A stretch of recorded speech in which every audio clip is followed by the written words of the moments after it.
এটা নিয়ে ফ্যানেরা সবসময় ঝামেলা লেগে যায়। কিড নারুটো অ্যান্ড কিড সাসকে দুজনকার মধ্যে কে সব থেকে বেশি সাফার করেছে। কেননা একদিকে নারুটো যে কখনো নিজের মা বাবার ভালোবাসা পায়নি অ্যান্ড পুরো ভিলেজটাকে মনস্টারের মতো ট্রিট করতো, আর ইভেন ও এটাও জানতো না লোকে কেন তাকে এত হেট করে, অ্যান্ড ও এত একা হয়ে গেছিল যে হোকাগে ফেসে পেন্টিং করে দিত যাতে লোক ওকে অ্যাটেনশন দেয়। বাট অন্যদিকে সাসকে যার কাছে সবকিছু ছিল, বাট একটা রাতে হঠাৎ করে তার কাছ থেকে সবকিছু ছিনিয়ে নেওয়া হয়।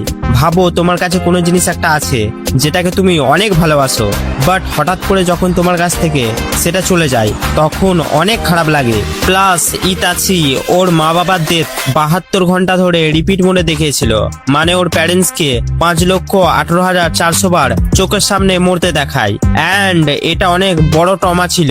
সো ফাইনাল অ্যান্সার যেটা আমার মনে হয় সাসকে অনেক বেশি সাফার করে।